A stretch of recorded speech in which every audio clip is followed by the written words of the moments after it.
Morning, everyone. How are you guys doing today? Fantastic. Monday it is.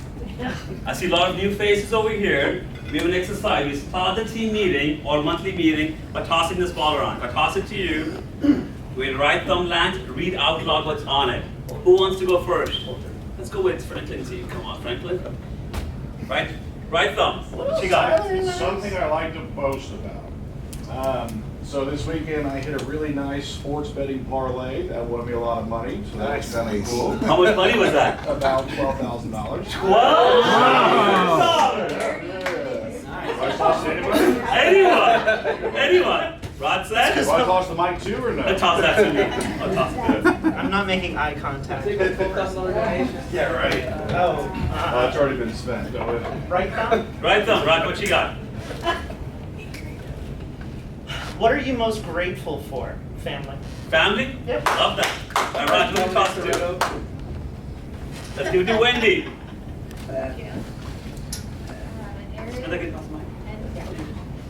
What did it say?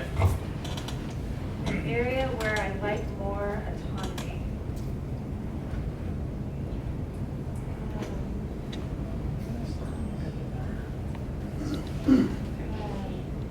Probably. Oh, that's a good question. Okay, how about this is a little off, but in the wilderness on a camping trip, that would be autonomous, right? Wow. Can I also have an answer? I would like autonomy No. from my family. All right, Kara, what you got? Most grateful for. An act of kindness you recently received.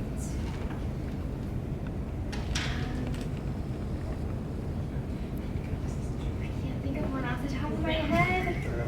All right, so guys, be nice to Kara sometime, please. I Somebody, please help her out. mean, everyone's nice, but Here's a notepad.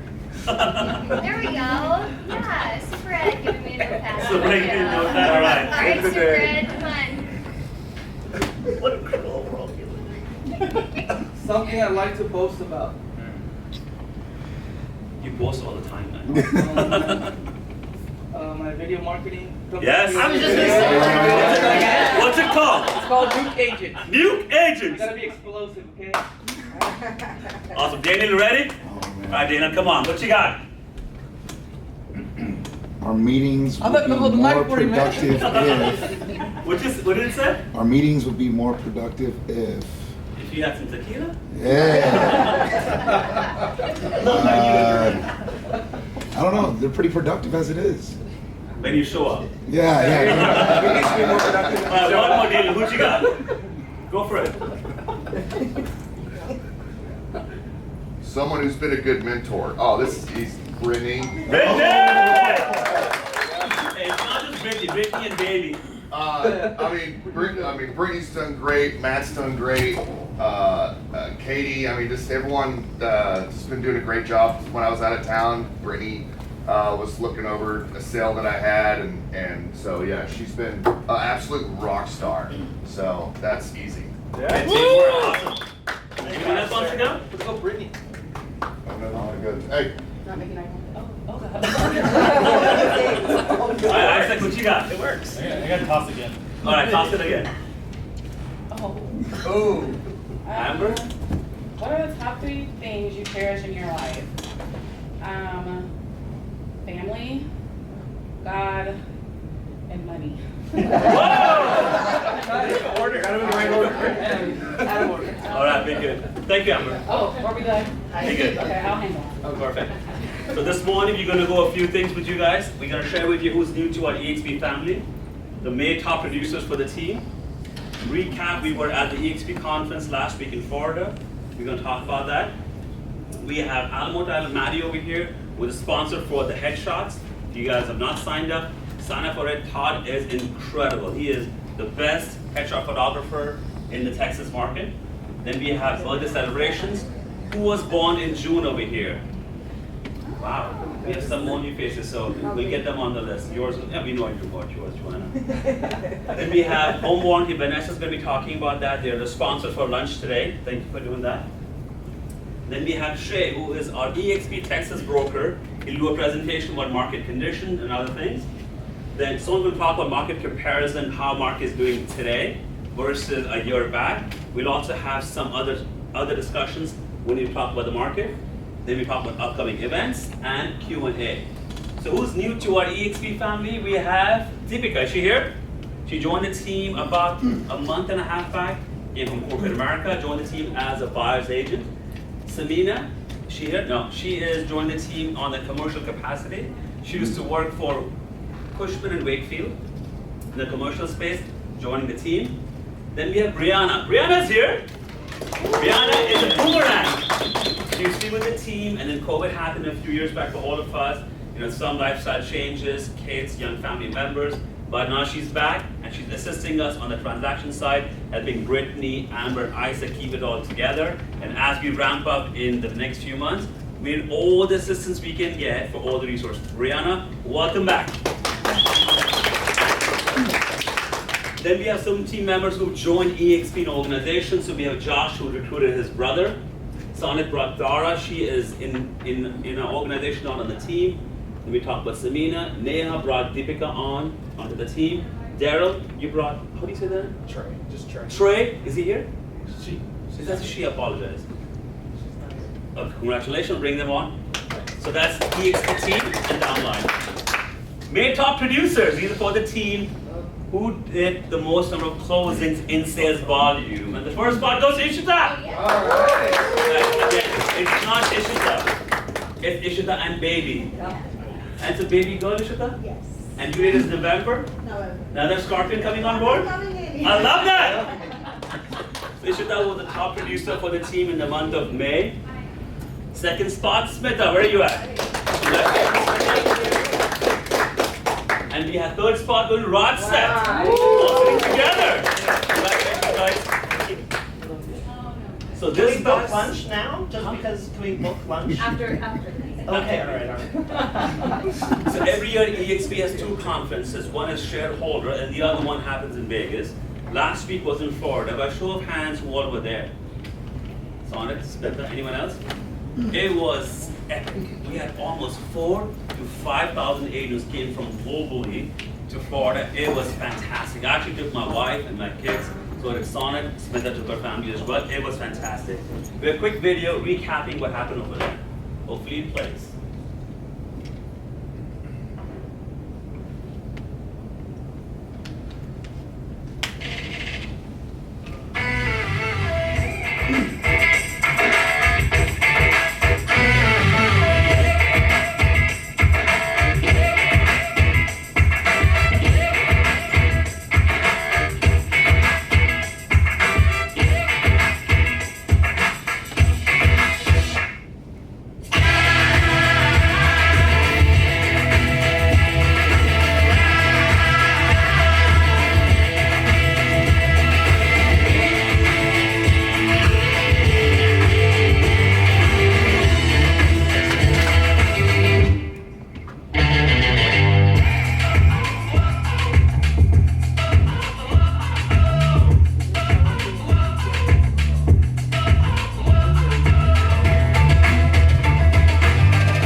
Was on fire.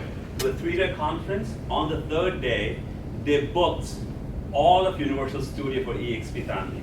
So we were 5,000-6,000 of us. All the rides were wide open. They had food stalls, drinks, all around. We walked around. There were no lines for the rides. We had the whole park to ourselves. They had fireworks done for the EXP family. It was incredible. For the last 2-3 days while we were there, we got so much value, so much success out of the conference. So this morning we'll share with you our key takeaways, what we got at the conference. One key thing is we have 80,000 plus agents at EXP today, globally. From these 80,000 agents, there were several speakers at the conference. and 3 agents were cherry-picked to be single speakers on stage. So we had a lot of group sessions, some collaborative sessions, some fire chat, but 3 agents were selected to speak by themselves. One of them was our own Smita Singh. Smita spoke to a big audience at the conference where she shared her mindset, her strategy to have right mission in life. Smith, I'm going to call you out. Would you mind please coming up? I don't need your 30-minute talk, but just at high level, what your message was and what your mission in life is. Sure. Come on, Smita. Okay, I'll try to condense a 40-minute chat to like 2 seconds. But what I talked about and what I believe is that if you want to stand out in this market, in any market, you need to have a mission. And when I talk about mission, I'm not talking about that one-liner that's sitting on your website. I'm talking about your true value, your authentic self, you as your brand. And the way to build your mission is not to just come up with that, okay, this is what I want to do, but really go through your life, what you have done, and pull out some key themes of your life and build it up, because that is what is innately committed to you. My mission is to help female entrepreneurs or female real estate agents create financial independence. And the way I do it is through, getting my mission, defining my mission, sharing it with my audience, building up with my expertise, and then engaging with my audience and creating a community. So that's pretty much what I talked about, is why it's important for you all to have a mission, because that's going to help you stand out among several others. And this is your true authentic mission. My mission, the way I reverse engineered it, is through everything that I have done in life, is to help female entrepreneurs. But yeah, if you guys have any questions, I'm happy to kind of step-by-step walk you through it. Feel free to reach out to me. Great job. Stay up there. You're not done, Smita. Okay. Not only she spoke at the EXP conference, but next month we have Inman Conference in Vegas. Inman is a national conference that happens twice a year, once in New York, once in Vegas. It's a national conference. And she's actually speaking on stage over there as well. So kudos, Smita, phenomenal job being a speaker. What were your key takeaways from the conference? Besides you talking to somebody Oh, who you that was not know she amazing. was. That's right. Talk about that. Well, I had several key takeaways, but yeah, this was the most interesting thing. I was at one of the sessions. It was the last session of the evening of the day, and I was by myself. It was a lead her-ship session, so it was all about women leadership. And I walked in, and I was, I typically don't like to sit in the back. I like to sit in the front. So I walked right in the front, and there were these round tables around.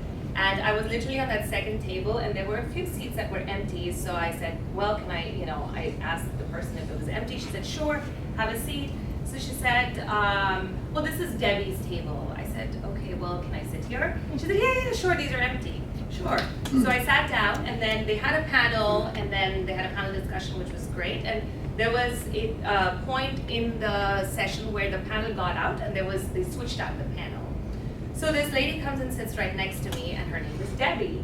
And I had a great conversation with her. We talked about EXP, Success Space, Success Magazine. So I knew she was up there. She was an ambassador for Success Magazine. Great conversation. She said, oh, we're gonna come over to Houston. We're gonna talk to you. We need to talk about EXP leadership, more women. So great, literally 10, 15-minute conversation.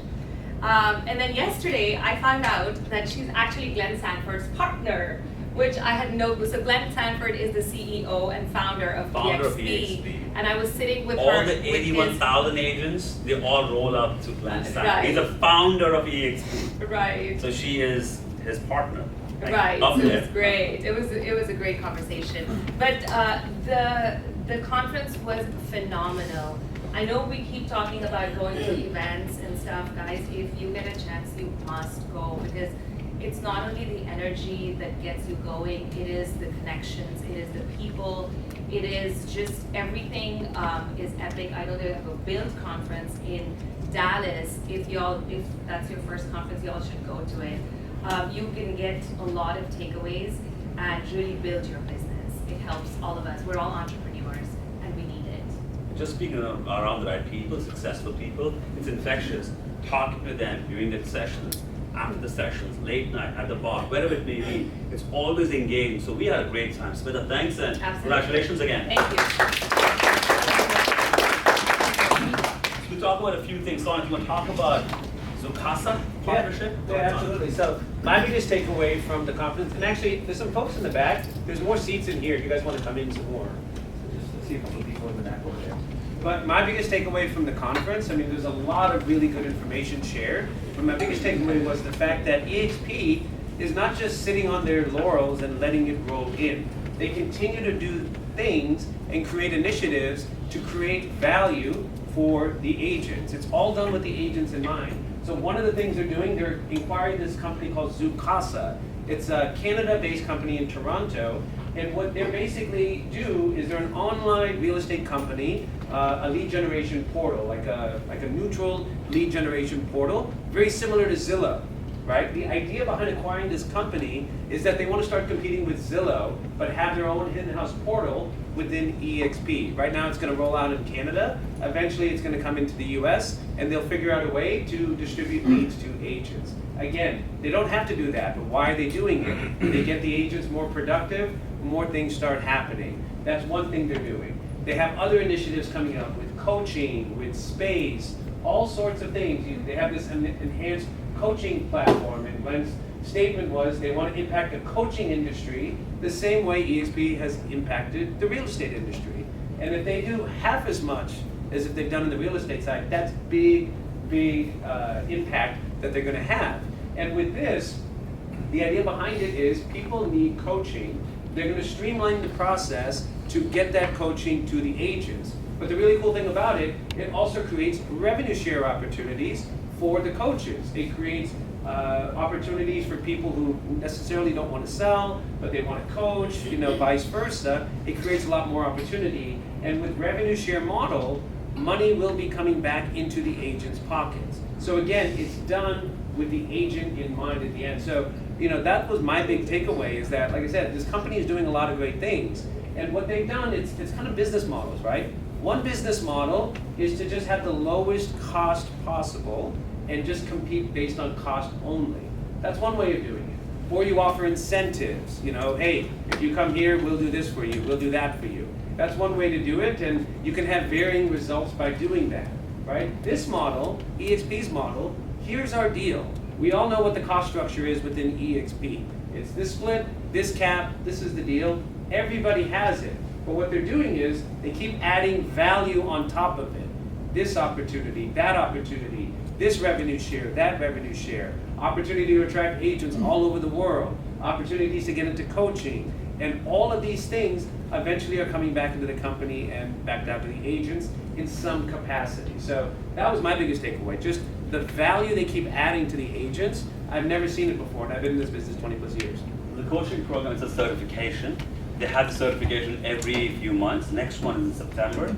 Most of them have signed up for it. So it's a paid program. You sign up for it, you get the certification, they give you modules and programs, and then you impart that to other people. But if you know somebody who was interested in being a certified coach, you refer them, you actually get revenue share out of that. So consider doing that, not for yourself, somebody in the organization. Then we have our business partner from Franklin team over here. Anna, who else is here from Franklin team? Yes, Here. it's quite a few of you, 3 of you. Now, in the last few days, Andrew had a Facebook post that your team has hired a dedicated resource to help with onboarding, help them navigate through EXP board. Can one of you guys talk about that briefly? So I just got back from the last week, yesterday, so Okay. I haven't talked to him about that, so maybe someone else could. Someone has done some research. I haven't talked to him about it. If you know about it, You know about it? Yeah. Go ahead. So Yeah. I've Yeah, I actually don't been use with it. the Franklin team probably about 3 weeks, so I'm brand new to EXP world, EXP team. But we're actually going to be meeting today with the concierge. It's kind of nice. It's all through Zoom, very virtual, so you can be anywhere, and you're going to get started. So a little bit about it, Yeah. but we are going to get started very soon with it. Awesome. Yeah, and I'll jump in. Basically, I had a call with Carrie today, actually, this morning before the meeting. And what they're doing is, once you get started within EXP and people who joined EXP, they kind of know there's a lot of emails that get sent, and it might be a little confusing at times in terms of where to go to get this, what to do that. It is a little bit confusing, no doubt about it. They're trying to improve it, but it is what it is, right? There is a little bit of that. So what the Franklin team has done is they've taken it upon themselves to have a dedicated resource to assist in these processes. Hey, here's how you set up your enterprise account. Here's how you navigate EXP World. here's how you go get your business cards, here's how you do the marketing center, all of these things, they have a dedicated resource for this. And I asked if it's a group setting, it's this, and actually what they're trying to do is make it one-on-one. So there's a form to fill out, there's a link, we'll send out the link, once we have it. But basically, as a newer agent, you sign up for this session with their resource, and he'll walk you through all of these different items about onboarding with EXP and how to navigate through some of the tools, which is really cool because this is not coming at a brokerage level, this is coming in our collaboration group level. So again, it just speaks to the model about how people are trying to help other people when they don't have to do it, but they want to do it to make it better for all of us. That's collaboration. EXP is also changing the ICON program. So in the past, you had to do either certification for being a trainer, being a mentor, one of those. They switched that to be a point system. So once you qualify as an ICON agent, 20 points is what you got to get in a year. Once you get that, you get the ICON award. One of my key takeaways was we had a keynote speaker, Jay Shetty. Have you guys heard of him? You know who he is? Phenomenal speaker. He was actually a mom. Went to India for 3 years and became a mom. Incredible speaker. So he shared a story with the audience. It was mind-blowing, so I'm going to share with you. So he was actually at Stanford University, and they had a case study done. About 50, 60 students in the class. They were all given a project. They were all given $5 each team, and they're given 2 hours to make the best of those $5 in 2 hours, right? And each one had to figure out most money to make. The first team went out and bought some lemons, bought some water, got a stand set up a lemonade stand. In 2 hours, they had a few sales.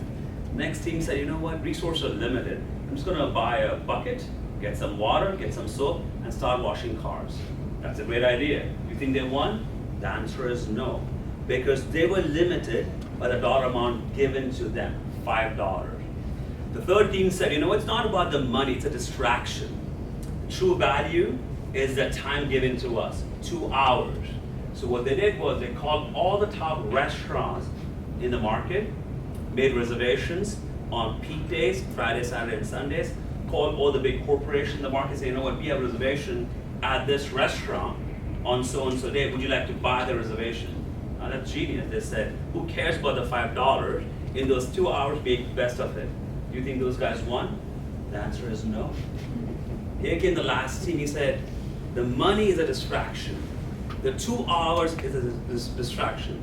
The last thing was, at the end of the contest project, each team had to come and present for 3 minutes their project, whatever they did, lemonade stand, car wash. And when they present, they will judge who the best team was. They said the $5, distraction. 2 hours, distraction. The true value is a 3-hour presentation. They sought after the top recruiting company in the market and said, if you can stand from the grad class at Stanford for 3 minutes and pitch about your company, is that a value to you? They said, absolutely yes. We want to get paid so many $1,000. They happily wrote a check. Right? So it was not about the money, it was not about the time, which was 2 hours, but it was a 3-minute presentation. We all get distracted with a shiny object in life. You know, let me chase a buyer, let me chase a seller, but the big picture concept is to get financial independence. And that's where EXP comes in. What we have is a model of you can sell a home on commission, you can have your revenue share coming in, but you can also be a productive agent, get your ICON award, and get your EXP stock. How many have some EXP stock? Even if it's one, right? It may be going up, it may be going down. As long as more than $0 is a value to us. So think differently for the rest of the year 2022. This first half is over. We're stepping into July by the end of this week. If you change your mindset, think objectively, pull back, and then evaluate, you'll get more success. Does that sound good? Yes. Yes, sir. One of my second key takeaway was, at the conference, I learned a whole lot, instructed a whole lot, spoke to the right people, but I loved the culture of the company. And it was on the last day, I actually captured it on camera, okay?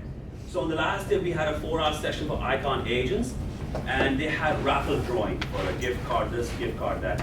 The last one was they drew a name to give up VIP access to an EXP conference in Vegas. And this person on stage, this yellow pants, was pulling out those names. When the name was announced, the person was not in the room, none. how to put out the name, you have to be registered, be in the session. It was complicated. It was just not pulling our name out of the hat. So they said, okay, we need some time to find somebody else in place of this winner. And they needed about a few minutes. People started cheering in the back. I had no idea what the hell's going on. Started cheering, dance, dance, dance, dance. So the person who was emceeing, he broke out and started dancing on stage. This is me, my unprofessional video. Watch what you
he was not supposed to dance. It was random. He's pulling out name, need more time. He said, and he started dancing.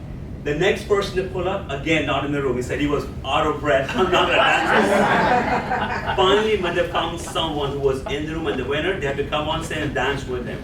But I felt, you know what? That's the culture of this company. There's production. He's actually an employee. He's not just an agent. He's leading the initiative for ICON program for EXP.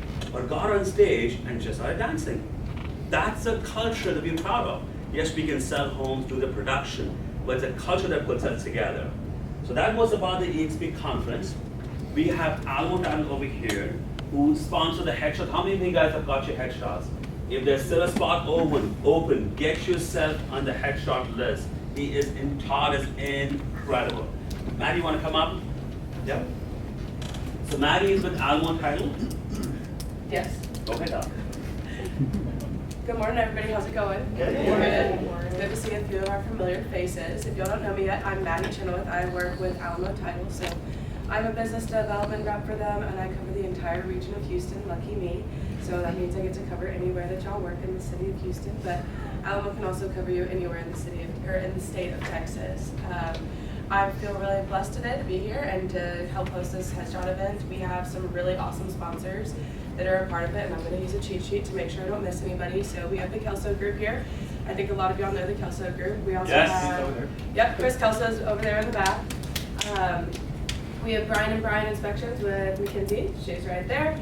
And then we also have Goosehead Insurance, Choice Home Warranty, CBG Surveying of Texas, and we as well have Thompson Custom Homes. So if any of you are looking to get your headshot, you have not signed up, that's great, that's fine. We'll be here till about 4 o'clock.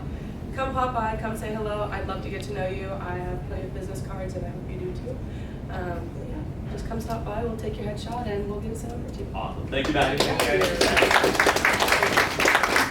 Every month you do birthday celebration. Sarah, we have the cake. Mm-hmm. Right, so we knew about some of your birthdays. If your name is not up here, please come up. We'll celebrate birthday with you. We have Tyler, where are you at? Come on up, Tyler. June 2nd. Say, are you here? He's not here. June 24th. Joanna. Come on up, Joanna. And we have is No here? I saw some more hands raised who had birthdays this month. Come on up, June birthdays. It was you actually. Come on up. Come on up.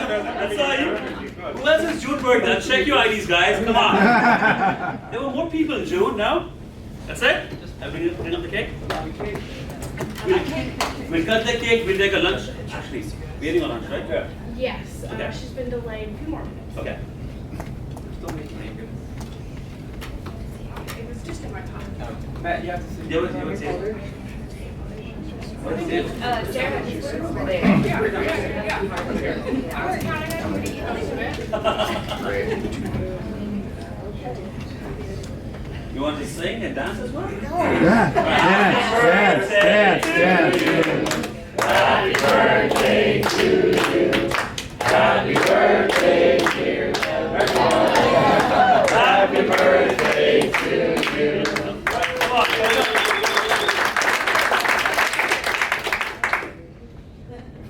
You all good? You all have to hold the knife to you. yes. Team Team effort. Photo op right here. 3, 2, 1. That looks like a finger. That's what we gotta hold this still. Yeah. Cool. Happy birthday, guys. Yeah, happy birthday, guys. Thank you so much. Oh, is that for you? Yeah. That's what I'm talking about. 1 quarter down. Oh, okay. I don't cut it. Yeah. Thank you for volunteering. Yeah. It'll be in the bag if you want. Who do we have from Super Home Warranty over here? Vanessa's Is she here? Oh, no, okay. I'll come back to it. In the meantime, we have Shay. You want to switch the presentation? So Shay is with EXP, he's a Texas broker. We also have Enid over here, who is a EXP broker for Texas market for commercial. So he's for residential, she's for commercial. We're gonna have Enid come in next month for the next meeting and talk about commercial strategies. But today, we have Shay going over a few things. There you go. Wow, what a great office and a great presentation this morning. Thank you for everything. I was not able to make it to the shareholder summit. I was working the broker room and doing all sorts of things while the rest of our team was able to go over there. Enid was able to go, and it was great to have her. It's good to have her back. It's always good to have her back.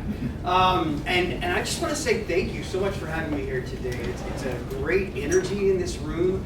And I understand that you guys have a new building. Yes. And that's going to be really great. It's good to see some good friendly faces like Rob and Chris. I just want to say also that you guys are with one of the most incredible companies you could ever align yourselves with. And I don't say that because I'm one of the managing brokers for the state. I'm one of the managing brokers for the state because that's true.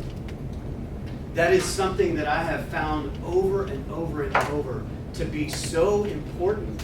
And Smita was absolutely right. I want to talk to you later because everything you said about branding and marketing and aligning with your authentic self, that is stuff that I talk about all the time. And I want you to teach some stuff to our agents. But honestly, I think it's one of the things that we don't hear enough in the real estate market, right? We've got these personas that we think we have to craft to compete with everybody else, but there's only one you, right? And if you show up your authentic self, I guarantee you, your market will shift. And the people that align with you will be drawn to you, and you will see your entire businesses transform. And that's not what I'm here to talk about today, but it was just so inspiring. Thank you for sharing what you did. Give you a little bit of insight about myself. How do I? That's the one that. Oh, that one.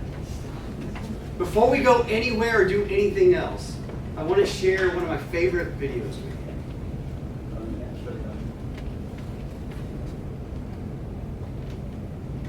I think we all need a pep talk.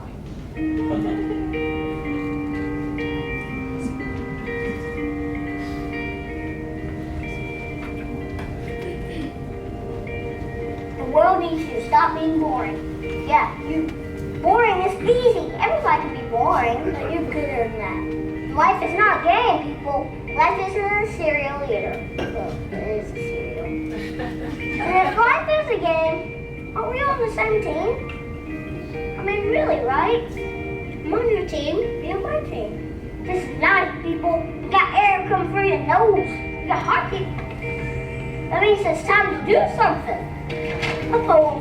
2 roads diverged in the woods, and I took the road less traveled. And it hurt, man! Really bad. Rocks, thorns, and glass. My parts broke. Wow! Not cool, Robert Frost. But world that we're world too fast. I want to be in the one that leads to awesome. It's like that dude Jordan said, don't stop believing. Unless your dream's secret. Then you should get a better dream. I think that's how it goes. Get a better dream and keep going. Keep going, keep going, and keep going. What Michael Jordan have quit? Well, he didn't quit. No, he retired. Yeah, that's he retired. But before that, in high school, what if he quit when he didn't make the team? He would have never made Space Jam. And I love Space Jam. What will be your Space Jam? What will you create will make the world awesome? Nothing if you keep sitting there. That's why I'm talking to you today. This is your time. This is my time. It's our time. We can make every day better for each other. If we're all on the same team, let's start acting like it. We got work to do. We can cry about it or we can dance about it. We were made to be awesome. Let's get out there. I don't know everything. I'm just a kid. But I do know this. Everybody's doing to give the world a reason to dance. So get to it.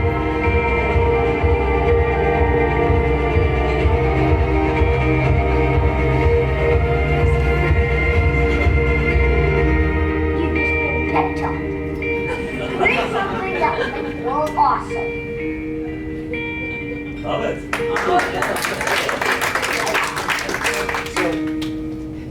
That is one of my favorite videos of all time. And it's just, he's got such an infectious spirit, and he's got a lot of other videos out there, Kid President. But I love opening with that because it's so important to realize, and I think we've got like a dance theme going on this morning. Yes, you do. You do not want me to dance for you, I promise. But there's a real importance of being who you are and letting that be infectious. And just to kind of contextualize a little bit, I am one of the managing brokers for the state, and my name is Shay, and here's my cell phone number and my email address. If you guys ever need to get in touch with me, just feel free to reach out. So just to kind of give you a little background of where I'm coming from, I'm a second-generation realtor. I was born and raised into a real estate household, and my mom was a broker for 40 plus years before she passed in 2017. The very first real estate company that I co-owned, we were business partners together. But growing up in a real estate household, real estate was the one thing I swore I would never do. And we see how that worked out, right? But it's such a great way to help people. You talked about your mission and your goal, and I've always been about helping people in tangible ways. Before I was in real estate, I was actually a pastor for about 13 years, which is a really weird thing. For anybody that knows me now, it's a very different place from where I was then. But after that, I became a coach, and I was helping people in life transitions and in business transitions. And so this has always been a theme of everything I've been involved in. And when I became a broker, to me it was a natural step to then be able to help agents. Because at that point, my clients, the consumers weren't my clients anymore, my agents were my clients. And so now, coming on board with EXP, this has been one of the most incredible things, because we truly, when I say we, I don't mean we as in this wall of separation and we are EXP, right? I mean we, because that's who EXP is. And we really have an incredible commodity when we talk about our company, because we're not just in the business of selling real estate. We're in the business of changing lives. And I want to talk to you this morning a little bit about why EXP is really positioned. We're all in this shifting market, right? Jason Peck, our regional operations manager, about a month ago made a comment in a meeting. He was like, shift happens. And it does. And we're in the middle of that right now. And just to kind of give you a quick story, and I know this is probably not unique at all, because you've probably seen this exact same thing happen in your own market and in your own practice. I put a house on the market here in Sugar Land back at the beginning, or at the end of March, beginning of April. I had an open house, and we had 50 people show up to that open house. And we ended the day with a dozen different offers.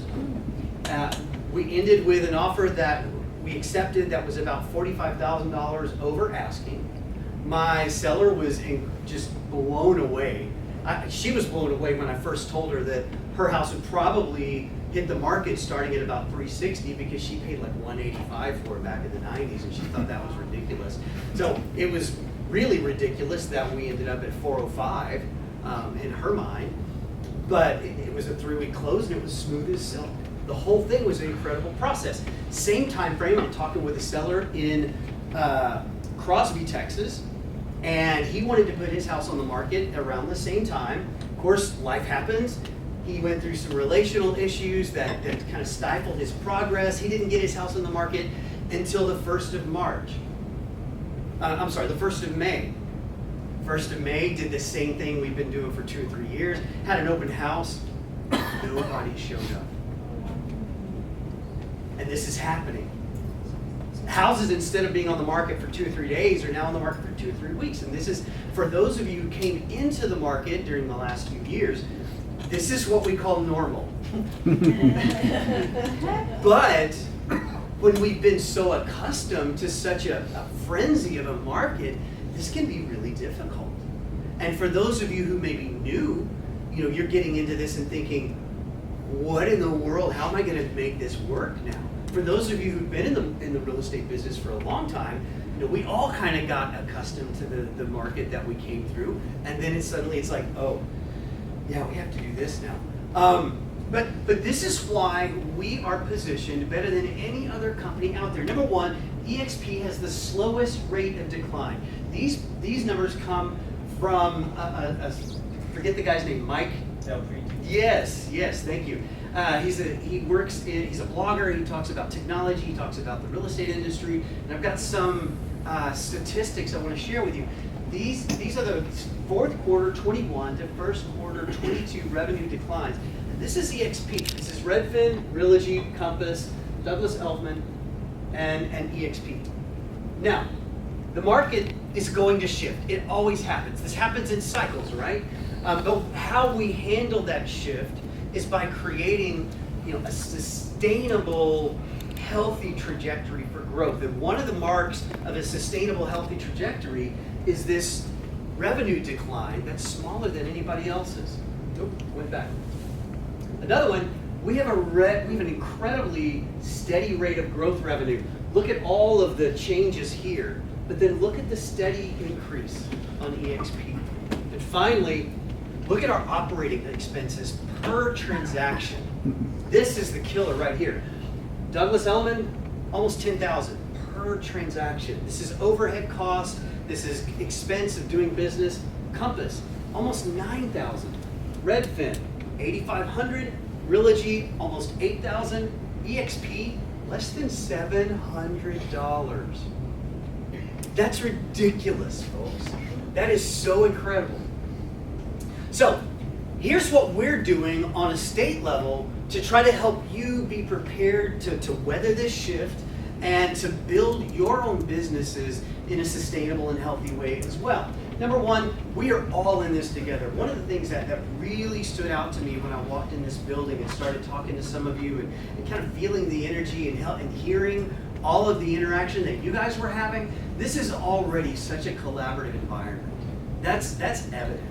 And you are a collaborative business that's inside of one of the most collaborative companies I've ever seen. So know that we're here, we're in this with you, and what you guys are doing is a microcosm of the macrocosm of what we're doing on a broker, on a state level, and on a national level as well. One of the things that we've been discussing over the course of the last couple of weeks, and Enid has been in part of those, in all those conversations with us actually, is that we're trying to figure out as state brokers how we can help you guys be the ones that not only survive this shift but thrive in it, because this is the time when more than not agents are going to be dropping off, companies are going to be shutting their doors, new agents are going to decide maybe this wasn't really for me, but guess what? we are equipped, and you guys are aligned with a company that is going to be the one that gets propelled to the forefront. We're already getting there. We're already building that trajectory. We've already been sustaining that kind of growth. People are talking about why EXP is built for this market, but guess what? EXP is really built for any market. That's the beauty of it. So number one, starting local but thinking global. And you guys are already doing that. You've already started local. You've built this incredibly collaborative environment. Just know that what you're doing here, you've got with the broker team. You've got with your statewide support. Everything you're experiencing here, we've got your back as well. Number two, we got support teams. I don't know how many people spend time in EXP world. It's a little weird. It is. Before I became part of EXP, I used to refer to it as Minecraft for realtors. But the more you spend time in it, it's weirdly relational. I spend about 4 to 5 hours, a few days a week in the world talking to agents, and sometimes they come in with questions, and it's a 5-minute question and answer. Sometimes it's really heartbreaking, gut-wrenching, it's very emotional. We're sitting there in that virtual world apart from each other across the table for 45 minutes, and they're just kind of laying out their life story, and there's a lot of emotion in it. It's a really oddly relational place, but we don't just have the world, we've got the TX Broker mailbox, we've got workplace and workplace chat. There's so many tools that we have, and I know that you guys have an incredible support here in this room, but sometimes that support, you may need an answer and they're not around, or you may need help and everybody's scattered. You guys, we have built so many different support systems and teams to help you thrive and grow. We've also got incredible tools. Just one example, how many people here have become Express Offer certified? How many people here know what Express Offers is? Oh my gosh. So in the past 6 months before I came to EXP, I probably did 3 or 4 open door transactions. Open doors is great for people that are in that position, for sellers especially. I had quite a few sellers that would use open door. I used it typically as a listing presentation. Once I got their listing together, I'd seek an open door offer to show them, hey, do you want to go quick and cheap and not have to hassle with getting your home on the market, or do you want to put it on the market and people come through your door? And I would kind of show them the cost and benefit of both. And occasionally I would have sellers say, hey, I'll just do the open door offers.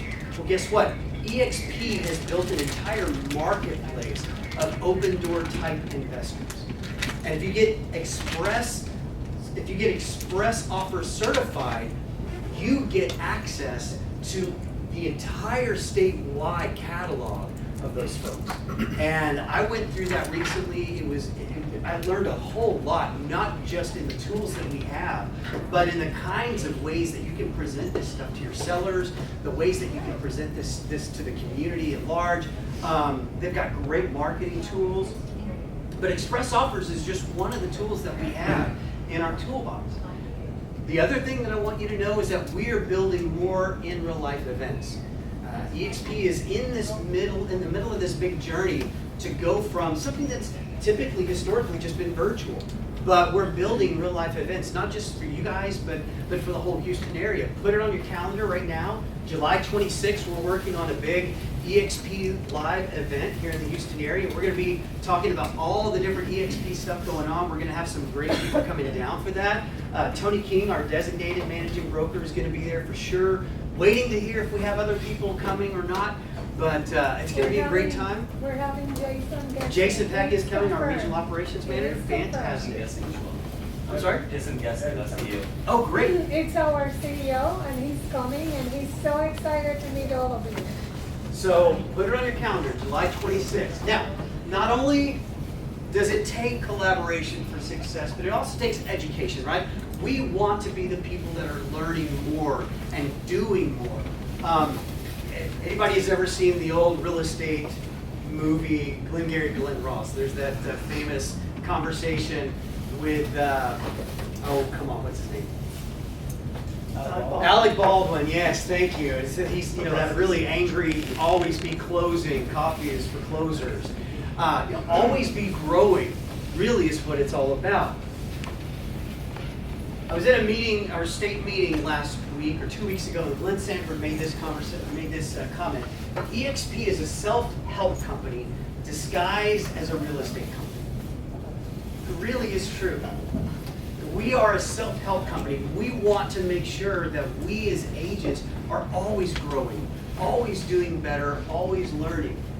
We've been working on an upcoming series specifically to help our agents survive and thrive in this shifting market.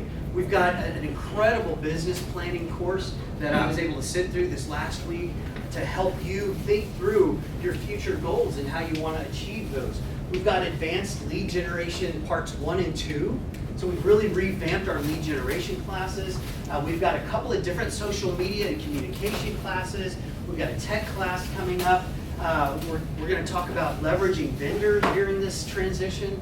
All these different tools that we can put together so that you guys can get all the education you need. And finally, it's about motivation, right? Not just collaborating together and learning and doing more, but getting out there and doing the things. I recently read a book. If you guys haven't read this book, Scout Mindset, I highly recommend this. I finished this book about a month ago, and it was just so on par with where we need to be. It's written by Julia Galef.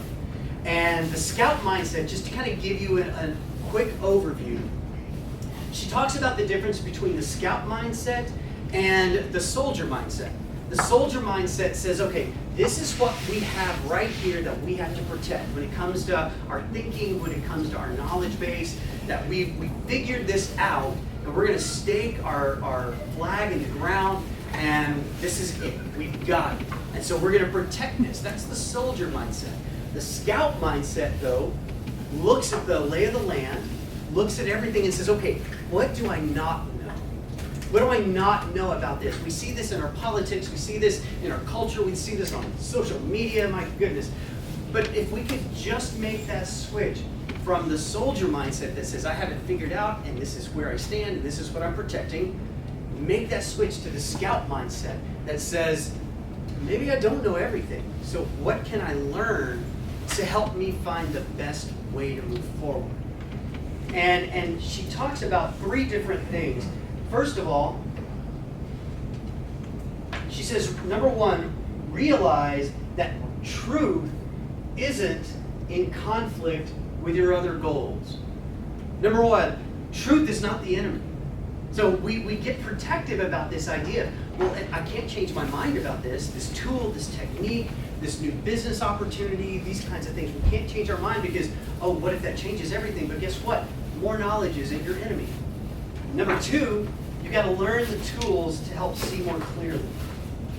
And finally, number 3, appreciate the emotional rewards of seeing things as they are. I want to read this quote. Near the end of the book, she says, all these examples have been going on about how a single puzzling observation can change your worldview.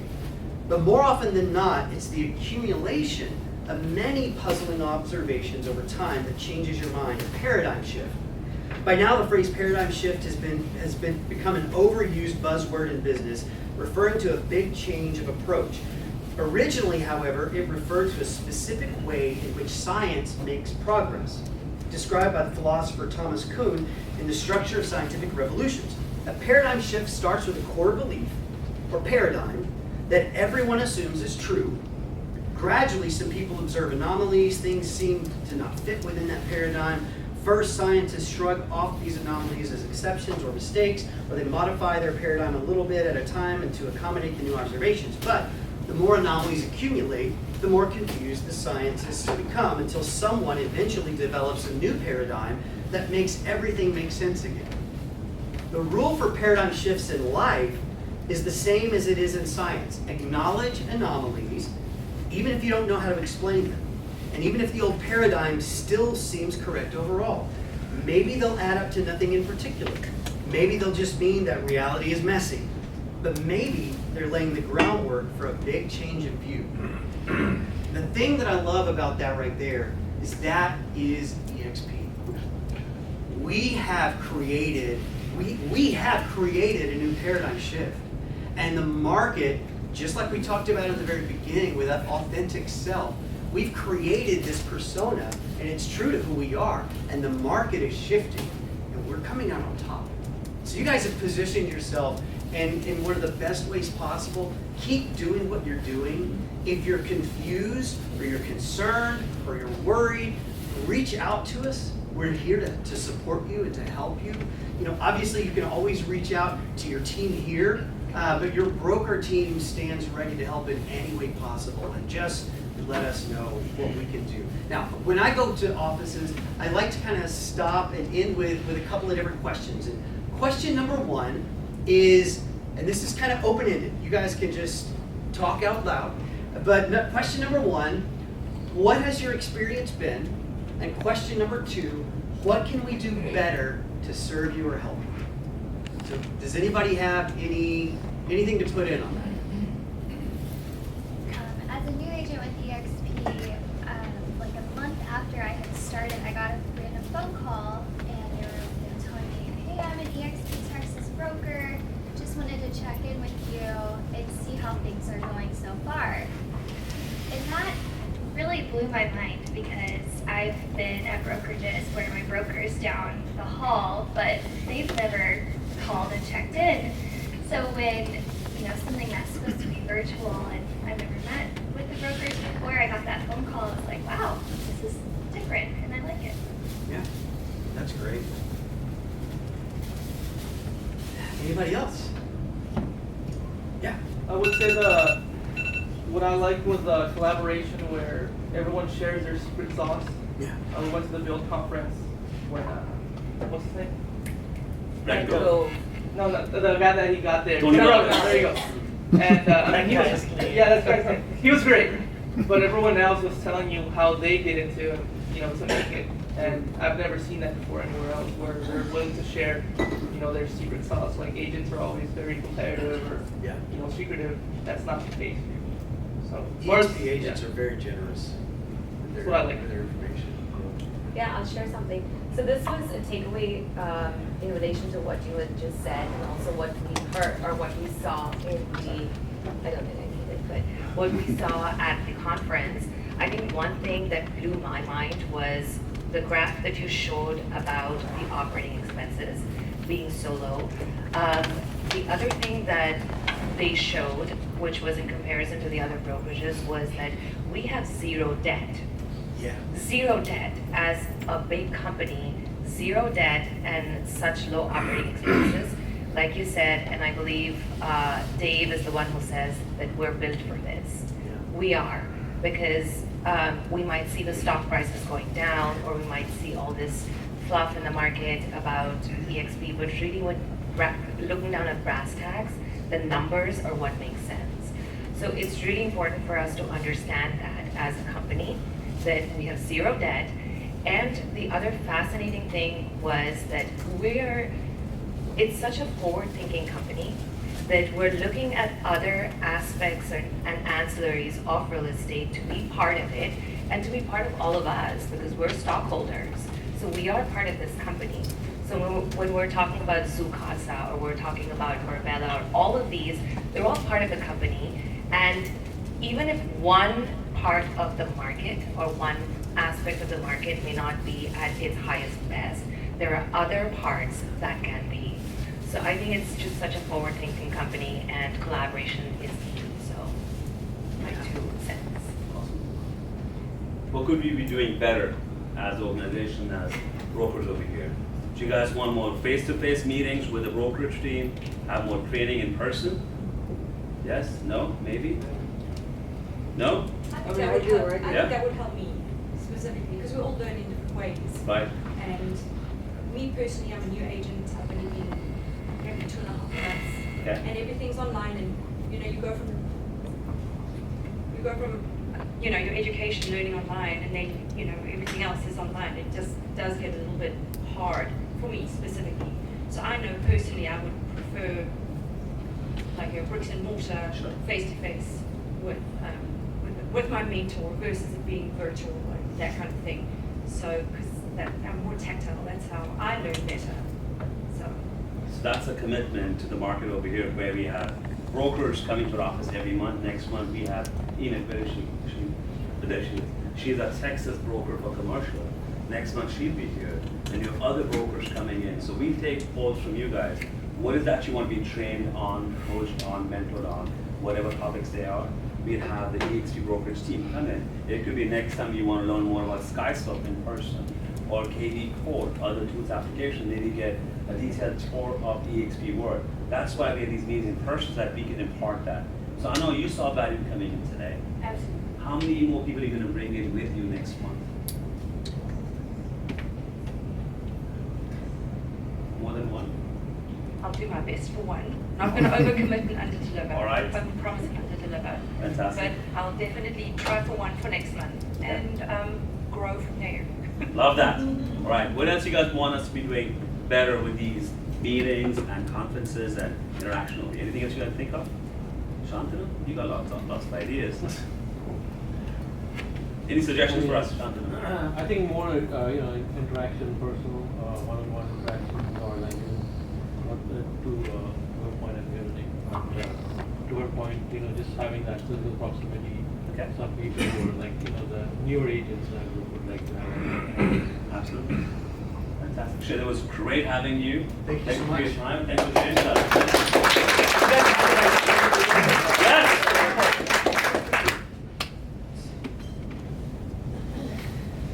I think that would get everybody. All right, 1, 2, 3. Wait, almost. There we go. 1. There we go. Rip up on the wall. Stand up on the stool. 1, 2, 3. Awesome. All Thank right. you, sir. Thank you, sir. The lunch is here, but we were talking about market conditions. You guys want to continue? Or do you want to grab your lunch first? Lunch. Lunch? Let's really get into this conversation. Okay. So why don't we take a break, but we'll have Vanessa, is she here? Vanessa? She She is? All right, so we'll have Vanessa come up and speak. But grab your food, come back to your table so you can keep a working session going. Sounds good? Yes. All right. For home warranty. I hope you guys enjoy it. Yes. So Vanessa is one of our trusted partners. She and her team help us do home inspections. Vanessa, share with us what your team does and how you guys Correction, yes. Warranty. That's a home inspection. Home inspection. Let's eat some food, I'm hungry. Kunal, are you for real? Home warranty, sorry guys. Home warranty. Not home inspection, sorry about that. Yes, no inspections, guys. Well, hello and welcome. I'm glad you guys enjoyed the food. I told them I would announce this. Dean's Cheese Steakhouse. There's one on I-10 and Work. If you guys want to go ahead and stop by, there's also one on Market Cypress in Katy. Is it going right? So, again, my name is Vanessa Robles, and I am with Super Home Warranty, your home warranty company reinvented. And the reason for my visit today is really to talk to you guys about how home warranty is really a scam. That's a statement. It is. It's a scam. I'm sure several of your clients feel that way. I'm sure some of you guys feel that way. It is. It's one of the most complained about processes in the home buying process. Look online, look at the reviews. And why? Anybody know why? Go ahead. I think the buyers don't know what they are purchasing as part of the policy, and they expect everything for, Well, that's definitely for one of the nothing. things. That is one of the things, yes. What else?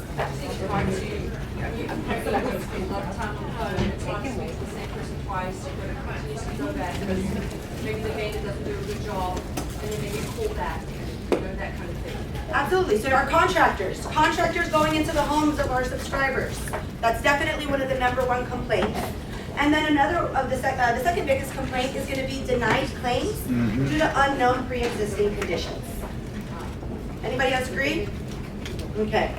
Well, what Super has done and why we call ourselves the home warranty company reinvented, and we consider everybody else your traditional home warranties, is because we came into the market to set us apart and change those things.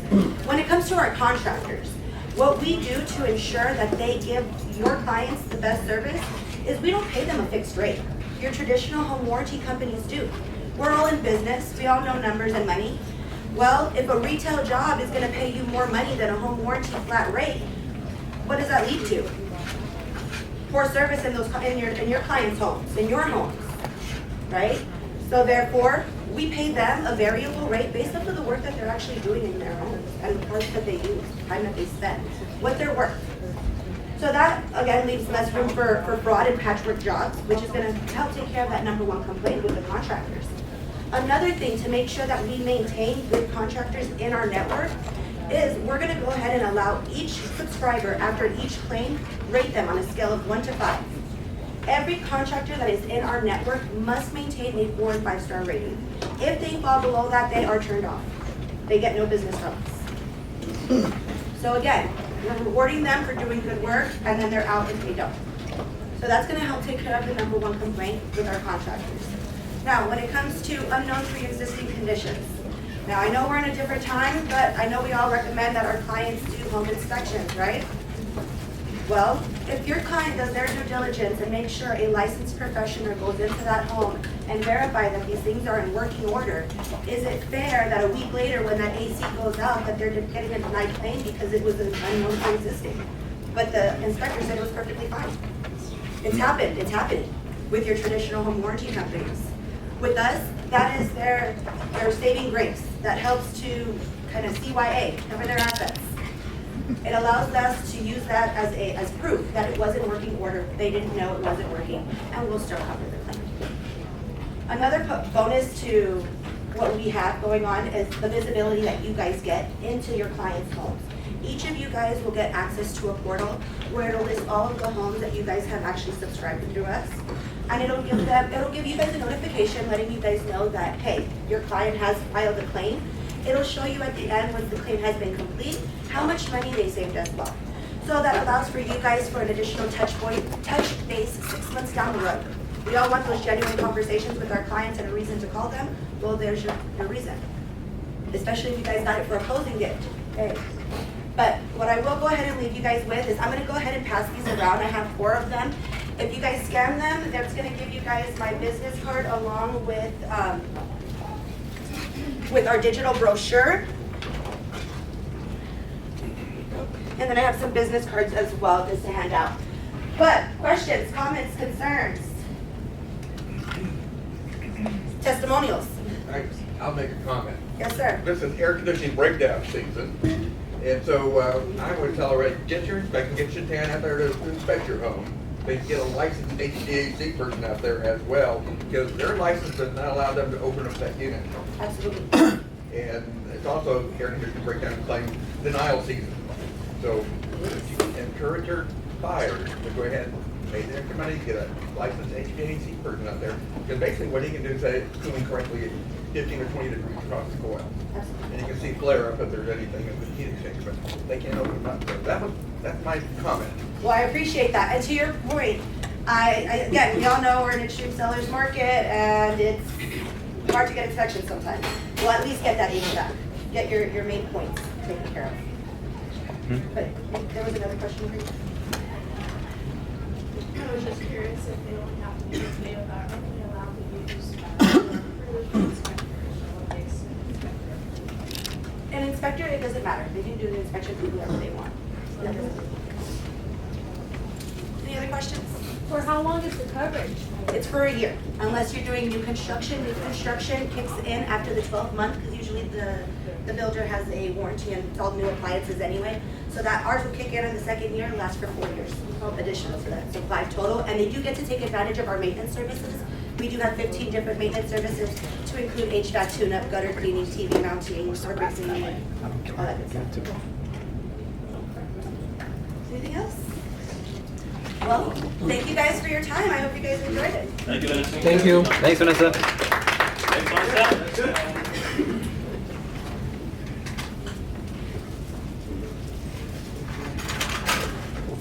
All right, it's time for everybody's favorite part of the meeting, market comparison. All right, how's the market? What are the 2 most important questions you have to be able to answer as an agent in this market? How's the market? How is the market doing? And now it's more important than ever to understand actually how the market is doing, because you're going to be asked that question even more so than you were asked before. So you got to completely understand what the dynamics are. The other important question is, why should I work with you?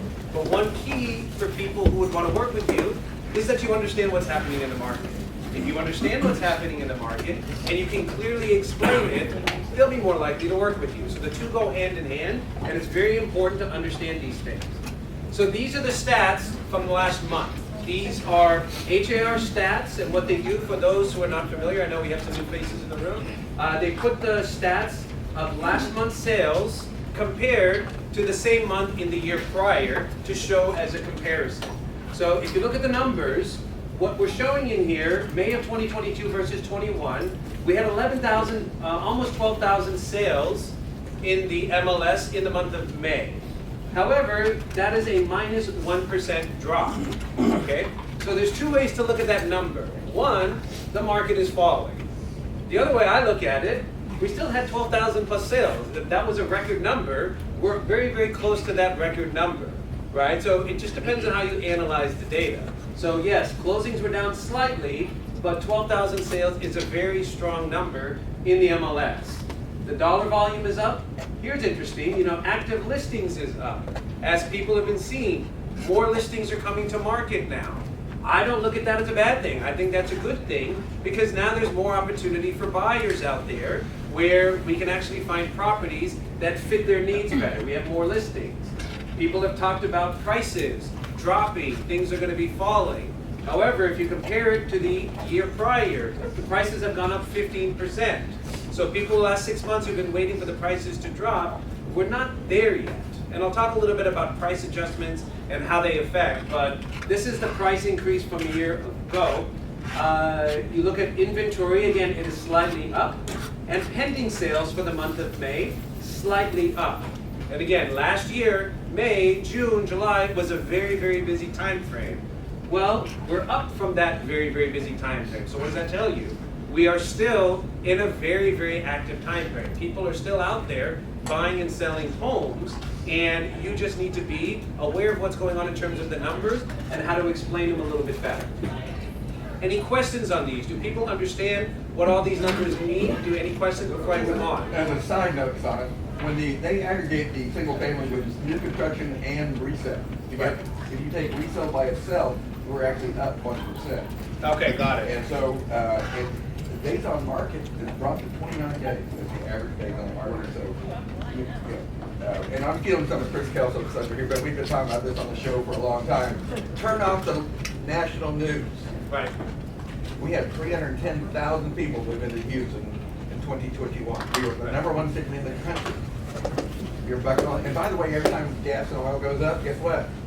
More people move them. It helps us. Good. So I tell my brother-in-law and sister who live in California, thank you for sending your money to us. We appreciate it. Right. So. Yeah, no, very good point, Rob. That these numbers, by the way, guys, is just what's in the MLS, and it includes what's included in resale and new construction. To Rob's point, if you took out the new construction, this number would be up, and also new construction that's being sold off MLS is not factored into that calculation. So this number is actually much higher when you think about it in that perspective, okay? But you have to understand, because these are the numbers that are being thrown around in news organizations, in online, portals, all that stuff. You have to understand what all of these things mean, okay? Any other questions before I move on? Okay. So some highlights, we kind of go through this. Generally speaking, it's the same trend we've seen over the last 6 months, that decrease in prices 250 and below. It's not that people don't want to buy those homes, it's that there's no homes that exist in these price points anymore. That's why we're always decreasing month over month, year over year. The big meat of the market is over in here, the 250, even to the million range. This increased 10%, and again, this number is now being affected because now there's less homes in these price range as well, right? In the previous months, we would see a little bit more increase, but it's now being affected because prices have increased so much. But 500 to a million and above, pretty solid increases from last year at this time, right? So things are still moving in these markets. And some other highlights, just kind of want to put on here. The home sales we talked about, days on market, as Rob mentioned, has actually dropped. right? So homes are selling faster than a year ago at this time. Prices have increased, which I mentioned earlier, and inventory has increased. This is the greatest supply since October of 2021. And the way I look at it, as I mentioned before, that is a good thing. More inventory means what? More opportunities for us to sell homes to people, right? People who've been looking and looking and looking, they cannot find what they want. Well, hey, now we have more options for you. Let's get out there and find it, right? And I'll talk a little bit about pricing in a second. This number I thought was interesting. The close to original list price ratio reached 100%, 100.9%, the highest ever, as the majority of buyers paid above list price for homes on the market. This was just last month, right? So people who are talking about a big drop, I mean, we're not talking about list price offers being an issue. Now, as was referred to earlier when Shay was up here, well, maybe we're not getting $40,000, $50,000 over the asking price like we were 2-3 months ago, right? However, that is abnormal. We are now in a normal market. A normal market where you're getting 100% of your list price. Most people, if you look from historic standards, would be thrilled. Hey, I put my house on the market, in less than 30 days, I got a list price offer, right? If you look at that from a historical perspective, sellers would be thrilled with that, right? A lot of the old advertising for people who've been in the business longer, they used to say, okay, I'll sell you home in 30 days, guaranteed, or sold in this, or money back. It used to be based on 30 days. Now, when people don't sell their home in the first weekend, they get a little nervous. You know, they start wondering, well, what's going on? You know, we had a listing recently where, you know, we had a position, the home didn't sell in the first weekend. And, you know, the seller was getting a little bit anxious because they made moving plans and things like that.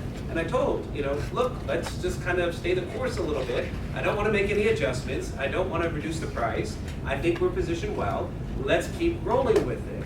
And this past weekend, we ended up getting 3 offers on the home. One was above asking. So we're, you know, right in that 100+% over asking price offer, and there was an appraisal waiver, and they're closing in 3 weeks. So again, if you set the expectation that, hey, it's not like the way it was a couple of months ago, where you're gonna get 10 offers, and you know, 5, 6 of them will be over asking price, everybody's gonna waive the appraisal thing. It's not happening like that anymore, but we still have a lot of buyers looking. People are still giving good prices for homes as long as they're priced appropriately. I think the other thing that we're seeing is the pie in the sky number can't really work as well as maybe it was working a few months ago, right? But I actually think that's a good thing, right? I want a more balanced market. We work with buyers and sellers, because if the numbers get too extreme, we'll lose some transaction count, right? So a healthier balance, more inventory, more reasonable pricing, I actually think is a pretty good thing. But the key is, you have to educate both sides of it, right? Because sellers may still be expecting the pie in the sky number and the home to sell in the first weekend with 10 offers. Buyers may be expecting the extreme opposite, where, oh, interest rates have gone up, prices are gonna drop, the crash is coming. Who has heard people say the crash is coming, right? Is it coming? No, I don't believe it's coming. Again, this past weekend, we put 2 listings under contract, 1 over asking, 1 close to asking. And they all sold at prices they would not have achieved other than maybe 2 months ago, right? So if they're achieving the highest sales price that they would have ever achieved, with the exception of maybe a couple of months ago, that doesn't tell me a crash is coming. I think the market is still very healthy, but there are more opportunities for buyers out there. Okay? Any questions on these numbers? Okay, let me go to the next one. So this is what I like to do, just to show how data and numbers kind of jive with each other. I like to show the month previously, so you guys can see what the activity was in April versus May. Okay? So if you look at April 21 to 22, we actually had a slight increase in the total number of sales and a slight decrease in the number of pending sales. Okay? So depending on how you look at that, okay, well, sales are still average, there's no decrease over here, you know, and the inventory is right here. But these numbers are actually lower than these numbers, right? 12,000 plus transactions in May, 11,000 in April. So is the market stronger right now, or is the market going down? You know, you have to understand where these data points come from. It's the same month in the year prior, right? It's not month to month. A lot of people think these numbers are month to month.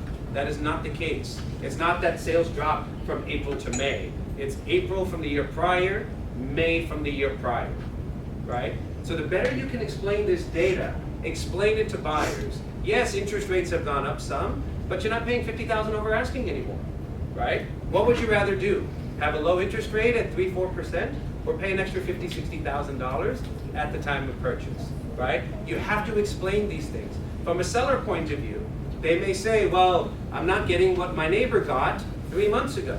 And then you come back to them and you say, well, yes, that's the case.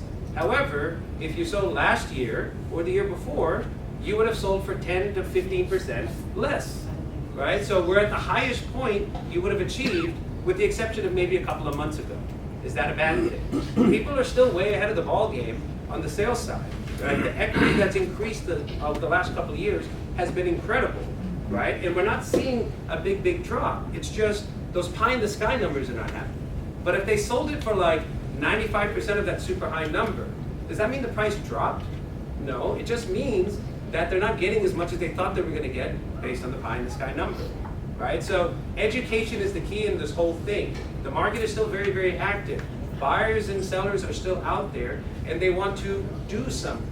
However, there's a lot of confusion, there's a lot of mixed messages out there where people are getting worried. Well, should I buy now? Should I hold off? Should I do this? Our rates are too high, I'm going to wait for them to come down. Well, what if they go up more? And we'll talk a little bit about that in a little bit. But what if they go up more? What if the rate goes to 7%? Well, was it a good idea to wait? I don't think so, right? Well, I'm waiting for the prices to go down. Well, what if that doesn't happen? Like you have to kind of educate them that not everything happens the way people expect them to happen. Who remembers a couple of years ago? People thought the market was going down, the stock market was going to go down, right? At that time, both the real estate market and the stock market went up tremendously.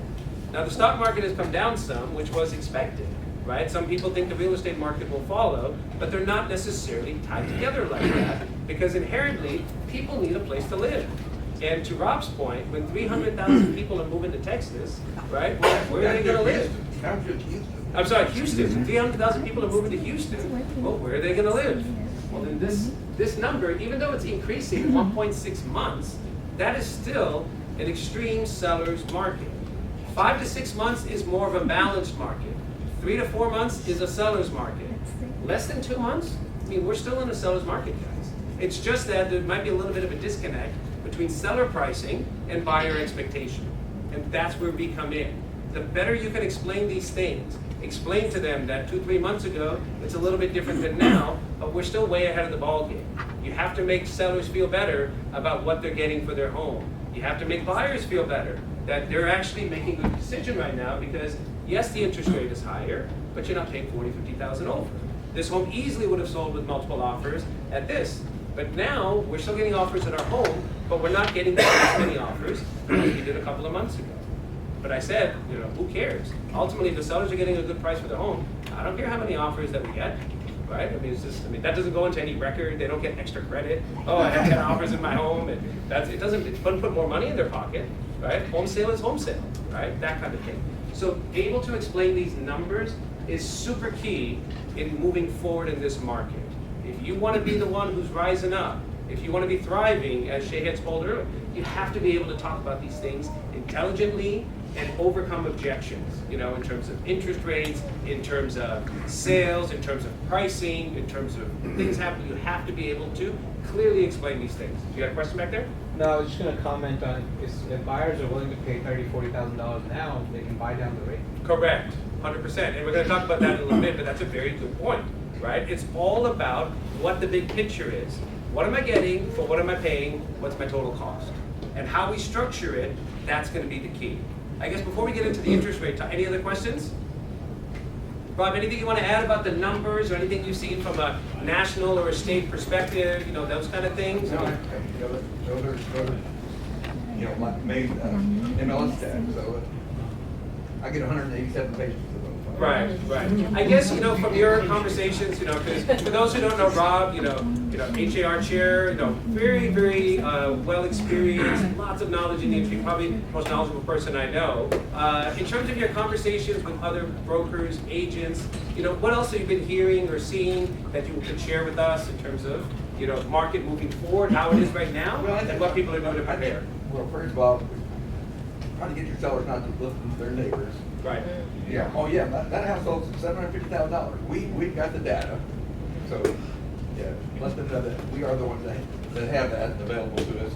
Because they get these notions about, what my house is worth. And the reason that you're probably getting a difference in prices because they're overpricing them now. Right. And they're getting that number. Right. And then they're making their able too. So, Right. So you're not gonna see that probably over, $40,000, $50,000 over.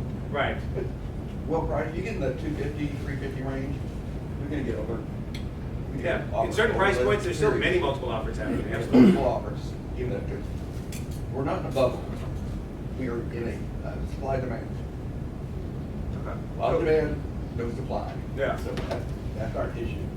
But they still have to be well priced. They still have to be well priced. There you go. And they have to be in good condition, and then you'll get those multiple offers. I mean, it's some of the basics we've always followed still hold true. Right. So, as you're making your listing presentations, let them know that. By the way, when someone asks you how the market is, don't say it's great. Yeah. Why do you ask? Are you looking to buy or sell? That's the answer. There you go. There you go. That's always kind of been my part as well. When people ask how the market is, the worst response you can give them, it's busy, it's slow, it's crazy, right? That doesn't tell you anything, and it may make the buyer or the seller think that they should not do something, right? Because your objective when somebody asks you that question is to get them to do something, right? Take some action. And if you tell them right up front that it's not a good time for them to take action, well then you've lost that opportunity, right? So what Rob said, well, why do you ask, right? And what I always say, well, it depends. Are you looking to buy a home, sell a home, or lease a home? It's always a good time to buy or sell. It always is, right? Because nobody truly knows exactly where it's going to go what, right? Did anybody think that we'd be at 6% interest rate this month?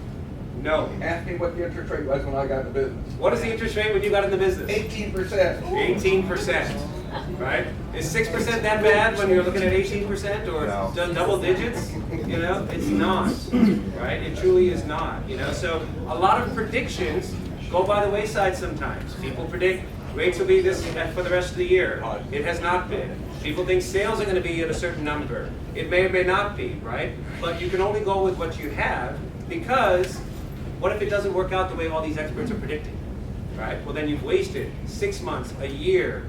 I've had people who've been waiting for a couple of years for a better opportunity. Like they started in 2020 and they were going to wait till the prices came down. They were convinced, by the end of the year, beginning of the following year in 2020, that was going to be the time to buy. But then, you ran into an inventory problem. They couldn't find what they wanted.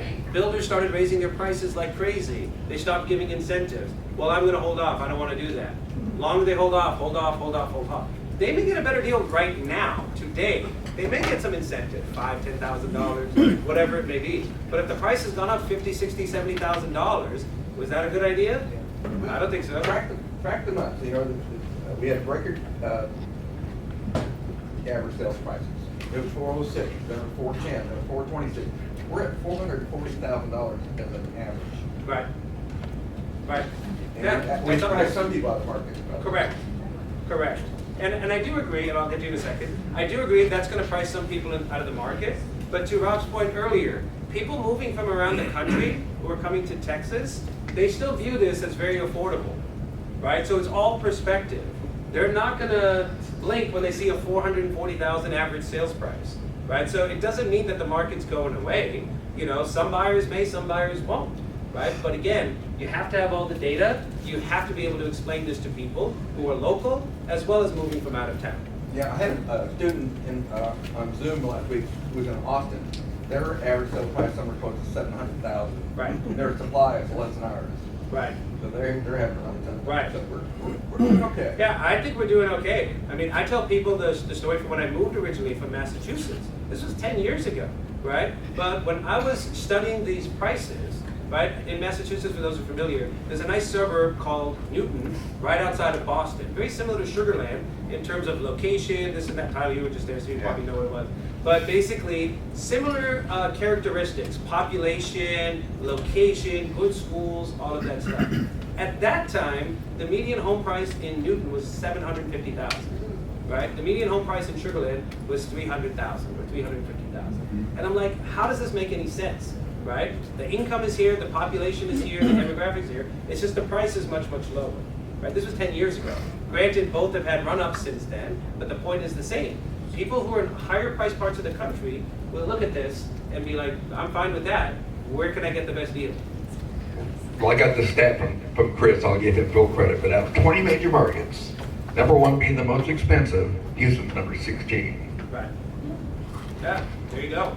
Right? And again, jobs are here, people are moving here, the lifestyle here, you know, this master plan community scene. I mean, when I take people out from out of town and they see these big master plan communities with amenities and 2 or 3 car garages and pool and clubhouse and all, they're like, well, what is going on here? Like, they've not seen this kind of stuff in the areas that they live in. I mean, that's what drew me here. When I started walking around these model homes in Riverside, I was like, whoa, this is crazy, you know? So keep that in mind when we're looking at talking to the buyers, coming in, and all of those things. You had a question? Yes. How to answer a person who wants to buy a house and say, hey, I want to wait until the houses go down because the market's going to crash, and I want a better rate. Correct. How to let them know the prices are not going down. Are they going down or not? Correct. It's something that I cannot respond. I don't know the facts, so how can I respond to that? Correct. Oh, Tati, you want to take a stab? You tell them that they're going to be waiting for a while, and that the best time to buy a home was yesterday. That's what I've been saying, but then how, show me statistics. I'm sorry, That's a little more there's catchier that, than what I that proves what you're saying. Sure. How can I prove that? Yeah, With this? so this is very helpful because, again, Rob has the numbers from each month. But let's look at this, right? So in April of last year, the average sales price was $426, right? This is last month, I'm sorry. And then April of last year was $370, it jumped up that much, right? So if we're just looking May numbers, the average sales price, $385, it jumped up to $440, right? So if we keep having these increases in sales prices, even though the actual number of transactions are going flat or maybe slightly down, well, waiting is not necessarily resulting in a drop in sales. Again, I'm not saying that's going to happen, but let's just say that does. Well, you can always refinance, right? So the rate can always be adjusted. The rate can always be changed or refinanced. The house you live in, again, you know, if you have that mentality that I'm buying a house to live in and have, you're fine. And again, you're going to increase. The people who sat out the last couple of years, they missed out on a lot of equity, right? And they thought the same thing that this buyer thought. Well, I'm going to wait for the prices to crash, right? Things are going to get worse in the market. I'm going to wait for the better price. And again, let's be clear what prices dropping means, right? My view of prices dropping, like this is actually going down. Average sales prices, homes that were clearly selling at this are now selling at this. Prices may drop from those pie in the sky numbers. Somebody listing their home way overpriced, $100,000, $200,000, $300,000, and they have to sell them only at $50,000 over where they should be, or where they should have been to begin with. In my mind, that's not prices dropping. That's just prices stabilizing and selling where they should sell. Right? So you have to explain what does price dropping mean, right? Does it actually mean the averages are going down? Because I don't see this happening. You know, not with the way the current statistics are, the people moving here, that's not happening. Just quickly, Joanna, like I tell people, I'm waiting for the market to crash, right? I'm like, okay, you have to look at Houston, how unique it is, right? With the population growth, with the diversified industries, people are just coming here in droves. You know, like what would today's pricing be? Maybe it'll be like April's pricing, but it's not going down 10%. Like everyone is coming to Port Bay, so on, so on. It's hard for that to happen. And I'm like, the undefeated thing is median home sales price. Undefeated. Even in like the worst of markets, it's been flat, but you know, it just keeps going. I'll go further. I mean, whenever someone tells me they're waiting for the market to crash, I mean, you know, it's kind of like, well, okay, first of all, like that's kind of mean to say to me. I don't want the market to crash. You don't want the market to crash for anyone. Right. You know, they think that they're going to take advantage of it. The next thing you have to explain to them is why the market crashed in 2008, and that was because of risky, greedy lending practices, and the lending industry is more regulated now than it's ever been. So this is a supply and demand type of market, and so eventually, you know, it's going to reset, but it's not going to crash. It'll deflate, but it won't crash. I like the word stabilize. Stabilize, Just because, again, deflate is a little negative, you know, reduce or even correct. Yeah. Right? Correct, yeah. What stabilize is really Jen, I'm sure everybody's seen this graph of housing prices in the Houston area around the 2008 time frame. Yeah. Compared to other parts of the country. I mean, here they kind of like leveled off. Right. You know? They didn't didn't have that bell curve. California Yeah, dropped, Phoenix, Florida dropped, Miami, Las big bell Vegas curves. down 40%. Yeah. Phoenix way down here. They just kind of like flattened out for a while, and then after a few years started going back up. So they never really dropped. Correct. And that was like Even in the worst of times. worst case scenario. They did Yes. drop. So this is nothing compared to Yes, that. So. that is correct. You had something? Yeah, so I have a buyer who scares very easy. Yeah. So for him, monthly payments are very important. We got under contract end of April, May-ish before the thing went down. In a multiple offer situation, we bid it like 20,000 over asking, got the home, great, inspections went well, everything great. He decided to back out for a very small issue, which was a very non-issue, but he basically got scared. Backed off. I spoke to him a couple of days ago and I'm like, hey, that house is still on the market. How about now we negotiate the price down, right? And try and get it to you. You were willing to pay 700. Let's try for 650, and see whether we can get it. Correct. He's like, oh yeah, let's go ahead and do that. I started talking to the agent. We were almost getting there, and he's like, oh, you know, I spoke to my lender, and now that the interest rates have gone up, my monthly payment, what I was paying for when I was at 700,000, was still lesser than what I would pay for now 650. Correct. So I don't think I should go ahead. And I'm like, hey, you know what? Interest rates are rising. Right now you're going to get the best rate. Maybe next year it's going to go higher. That kind of backfired on me because now he's like, I think I'm not going to buy for the next 2 years. So that is what do you Things not to say ever again. Yes. So for him, I tried to explain it to him that what you're getting now is the best rate. You're getting the lowest rate, what you're going to get now for the next couple of years. Yeah. But now he's just like, I'm just going to wait for a couple of years and not buy. Correct. Okay. Well, I'm sorry that happened, and you know we'll talk a little bit more about that. That's actually a good segue into our next thing. And the last thing I will say, guys, is about the market, right? If you put it out there that the market is doing all this and doing this, if you don't feel good about the market, your clients will not. This is what Bill and I were talking about earlier. You know, if you don't feel good about it, the clients will not feel good about it. If you think it's going down, if you think it's crashing, if you start throwing out terms that are really negative, the clients will feel that. You need to be unemotional about it, and you need to be able to explain the data. And the key is, when you get these objections, you have to overcome them. How do you overcome objections? Explaining statistics, explaining numbers. And in the case of interest rates, I'll have Chris Kelso come on up, if you don't mind. We'll talk a little bit about interest rates. What's been happening, and some strategies on how we can combat that issue of higher monthly payments versus where it used to be. Maybe you can kind of talk about that. Absolutely. So how's everyone doing today? Chris Kelso in the house! All right, dance? We're going to get there and do it together, right? So, anyways, I got no problem with it. Actually, we're going to get Raj up here to dance with me, I think. Yeah, he likes to do the... I've never made such a big mistake in my life by not going to work. Right, I would agree with you right there. I would agree with you. So it's interesting. You know, you're talking about where rates are from that perspective. You know, I always tell everybody is, and I have clients I tell them all the time. I say, "Were you invested in a 401k or an IRA?" And they go, "Yes." I go, "Do you realize that your IRA and your 401k, you know, when you buy in, you buy at different levels? It's called dollar cost averaging. If it goes up, you're buying higher in. When it goes down, you're buying." Same exact thing happens in real estate, right? And so the reality is that we are not going to be going down in interest rates anytime soon. Okay, so I'm going to put that out there right now. What is inflation at right now? 8.5, 8.6%, right? Rates have to match inflation. That is just the reality. There's no way around that. Okay? We got to bring inflation down in order for rates to be able to come down with it. So what's going to end up happening right now, we're still going to see rates continue to move up right now. There's no way around it. And guess what though? Your home price, right, is going to have a bigger impact than what your interest rate is. That is just the reality of that story as well. There's never been a history in the United States over a 7-year period in which real estate has been worth less 7 years ago than it is today. So that question I would say was, someone's asked me right there, I'm like, do you realize that every 7 years, real estate has never had a drop from from that perspective, right? You know, you mentioned marry the home, date the rate. It's a great thing we like to talk about right there. But you know, here's one thing that we're starting to see a lot of right now. So let's say you have a client out there. I'm going to use some real numbers, okay? Again, you don't have to put 20% down, but I'm using 20% down as this example right here. So you have a client that's looking at a $500,000 home. They're putting 20% down. They're going to finance $400,000, okay?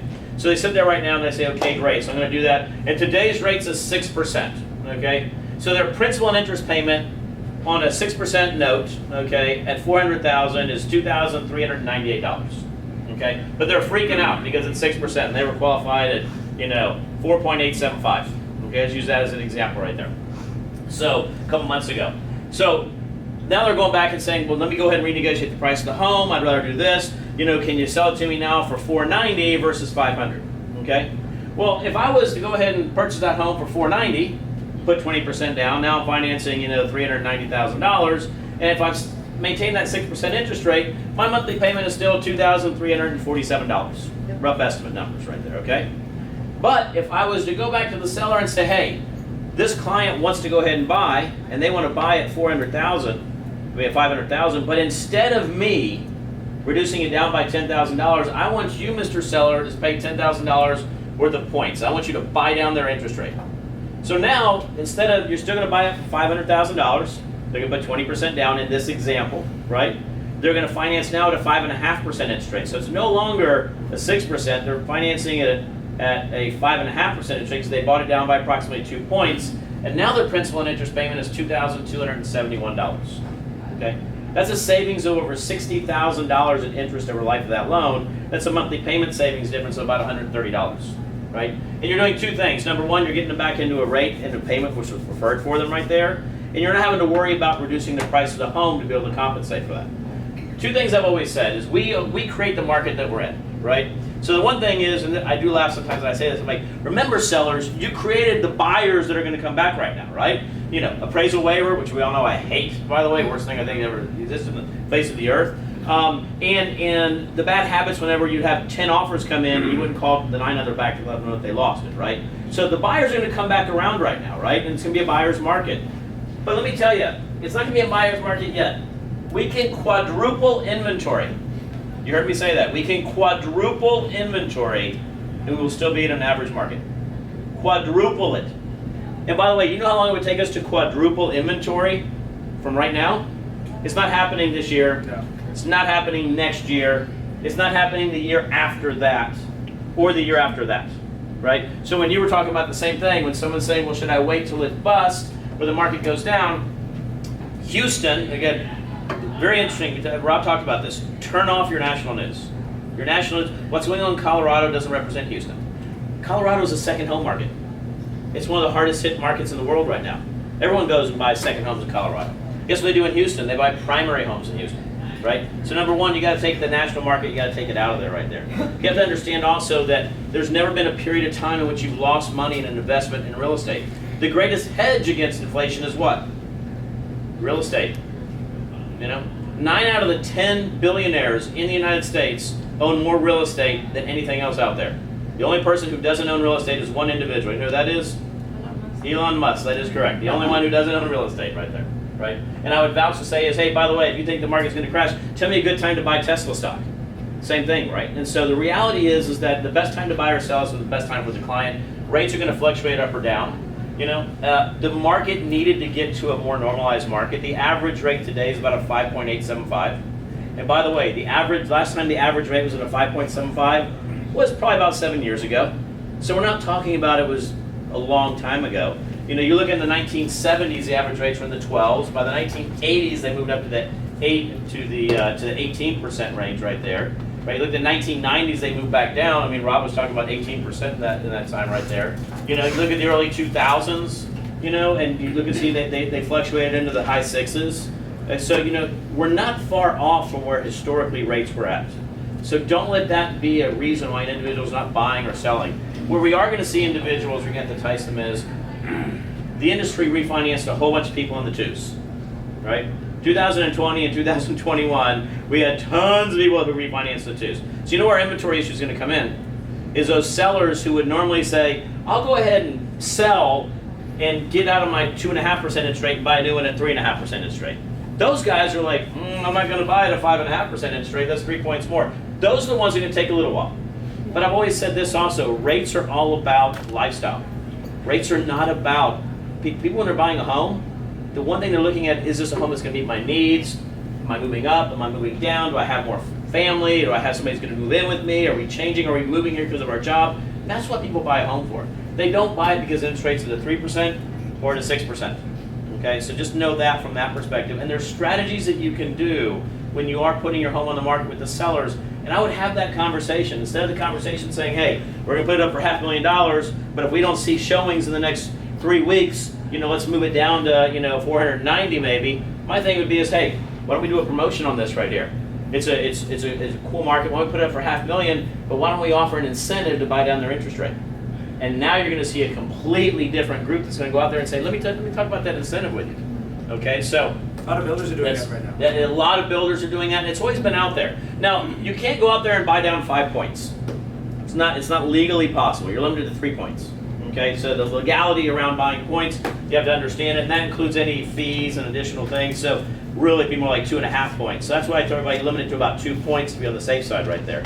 But that's one of the things we're seeing a lot of people start to do in some other areas, especially areas in the country. We're seeing them sort of look and leverage those type of things. So understand that you've got the ability to really negotiate, but make sure you have those conversations up front with your clients. Make sure, especially from a seller perspective, make sure you're speaking with your sellers and having those conversations and explaining to them how that small difference right there in understanding how you can price your home and how you can buy down the interest rate will actually garner more eyes on your property.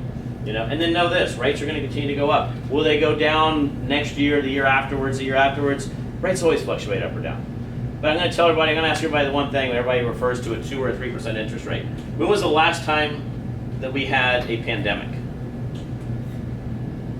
That we shut down the economy? That was 2 years ago, right? Prior to that, when is the last time we ever had that? Okay? Never, right? Never. We've never done that before. So when people are trying to reference 2020 and 2021, they're referencing also an anomaly, right? An anomaly that has never existed in the United States or the world before. So you have to understand individuals, when they're comparing something to an anomaly, you got to take out the equation. So now when you start taking that out of the equation, understand the numbers prior to that, those clients will say, well, I'm going to wait, or I think it's too expensive, or my interest rate is. The only thing that's going to happen to his rate is it's going to go higher next year, right? It's probably going to go higher the year afterwards, right there, because inflation is not going to be under control. That's what Right. picked him up. Right. Inflation is not going to be. Inflation is not going down anytime soon. Remember, inflation has a lot of other numbers surrounding about it, right? Inflation has to do with how the Fed is handling it right there. What's going on with our supply chain? How much money we printed. In the United States, we printed money. I mean, literally, all you do is print money, right? I mean, so you start looking at a lot of stuff in which inflation has hedged around right there. There's nothing that we can do right now to bring inflation down to a level that's 3 or 4% at this point. It's going to remain high for the remainder of this year and probably going into next year. And rates are going to have to eventually match that. So that is the reality. Yes, I Rod? think just to kind of turn it back to referring your person to an expert, Yep. just be like, look, I think this is a really good time to speak to your lender about an adjustable rate mortgage. Right? There's a lot of other products. And you do out have there. ARMs. I mean, you do have other products out there. An adjustable rate. And we're all looking at fixed rate mortgages. Know this: we have more international clients moving here than any place in the world.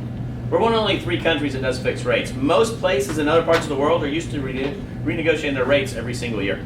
I mean, that is just reality right there, right? So an adjustable rate mortgage, what you do is you actually take it and say, okay, great, I'm going to do a 5-year ARM, a 3-year ARM, a 7-year ARM, a 10-year ARM, and so it's fixed for a certain period of time and then it adjusts, right?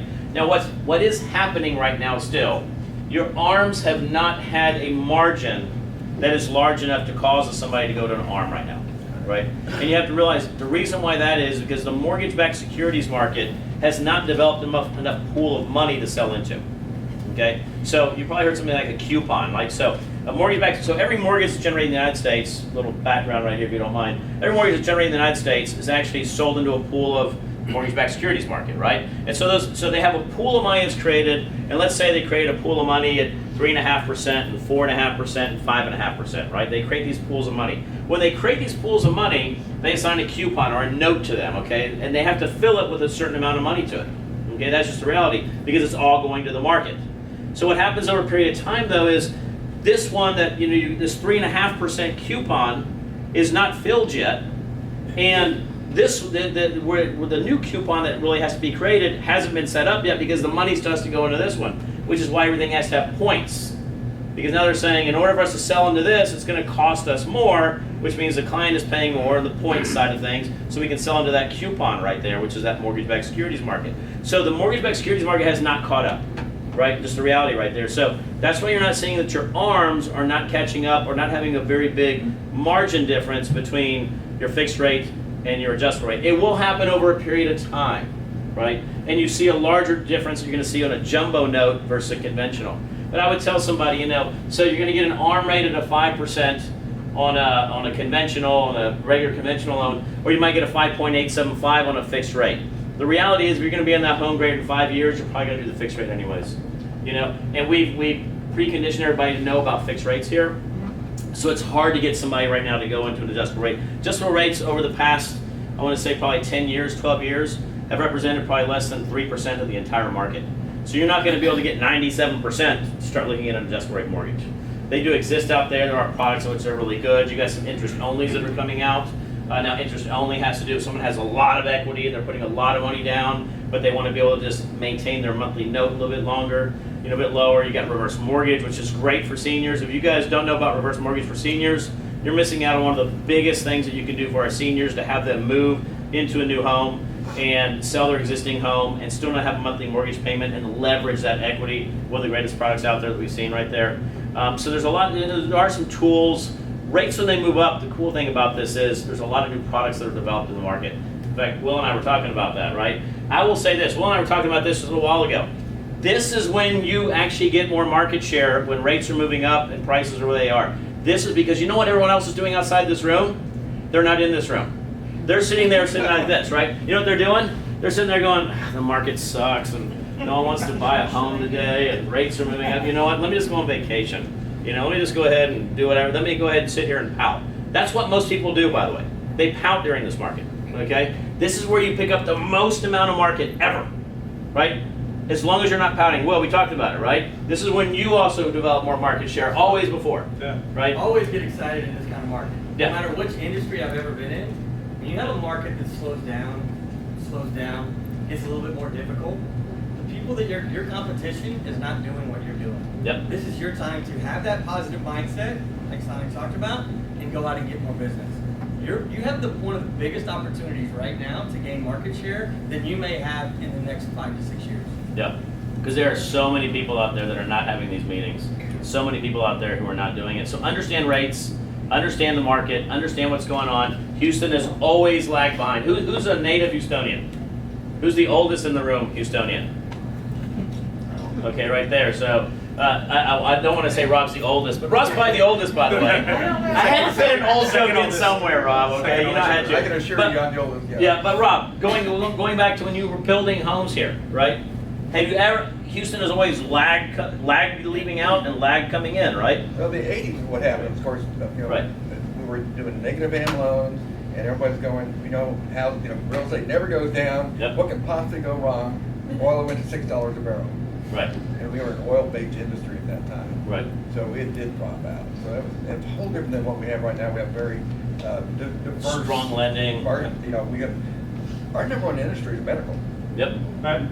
No longer oil and gas. Yep. So we're a lot more diversified now. So I don't see the instability that you might have seen back then in the 80s. It was far worse in 2008. And to talk about, you talked about 2008, I disagree it's all lenders' faults, by the way. I'll have a conversation after that, by the way. We're going to disagree on that one. And because I had a story of an individual one time came into my office, sat down with me and said, I want to do one of those no-doc loans. And I said, do you have a job? He said, no. And I said, I can't do it for you. So I can't do it. No-doc loan was meant for somebody who had a job.